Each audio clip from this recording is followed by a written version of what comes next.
80s hair metal.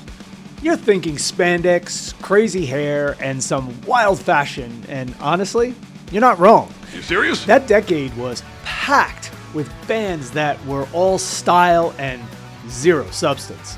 And we've forgotten most of them for a reason. But I'm about to say something that will blow up your world. In that entire decade, with hundreds of bands, only 2 were actually good. What? Literally, just 2. And today I'm going to prove to you that only Mötley Crüe and Guns N' Roses did these 3 things. They changed music, critics still respect them, and their impact is giant even today. It's really insane, actually. First up, we have Mötley Crüe. These guys basically built the entire scene.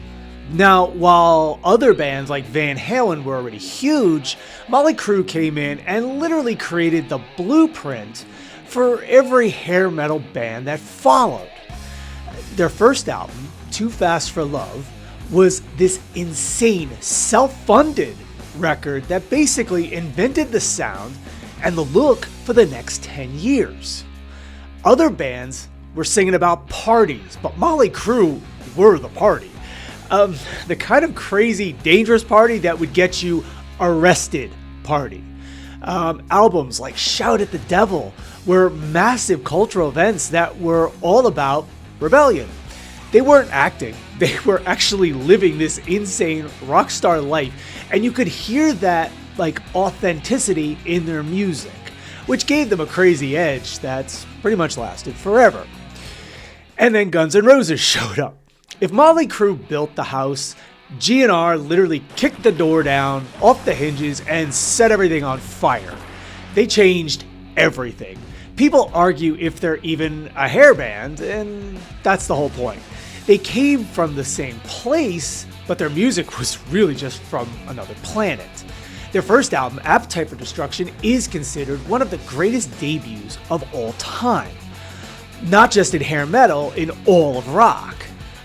Today it's seen as a perfect, flawless album. It is so raw and dangerous, it made every other band sound like a joke. And their skills were also just on another level. Slash's guitar playing was unbelievable, blending this blues and metal together in a completely new way. And Axl Rose's insane vocal range and power were just worlds beyond what anyone else was doing. Songs like Welcome to the Jungle and Sweet Child of Mine weren't just songs. They are some of the biggest rock songs ever. I mean, these are anthems. GNR didn't just win the hair metal game, they broke it and proved this music could be actual, timeless art. Okay, I know you're spamming the comments right about now. What about Poison? What about Bon Jovi? Or Def Leppard? Listen, they all sold like a gazillion albums, but they didn't have the 3 things we talked about with Mötley Crüe and Guns N' Roses. They didn't have the innovation, the danger, and the critical respect. They just didn't. Take Poison. They were a super fun party band and wrote some crazy catchy songs. But was it dangerous? Was it innovative? No! It just wasn't on that same level.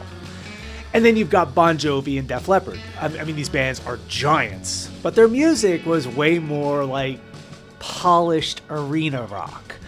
Bon Jovi especially was making massive anthems for everyone, not that raw, gritty stuff that made the scene important in the first place. They're legendary, no doubt, but they weren't the real, pure essence of what made hair metal matter. So there you have it. Out of hundreds of bands, only Mötley Crüe and Guns N' Roses were the complete package. They were dangerous, they were critically important, and their music is still amazing today. Mötley Crüe created the scene, and Guns N' Roses just ran with it and took it to a god-tier level. They weren't just the best, they were the only 2 that left a massive mark. But again, that's just what I think. I want to know what you think.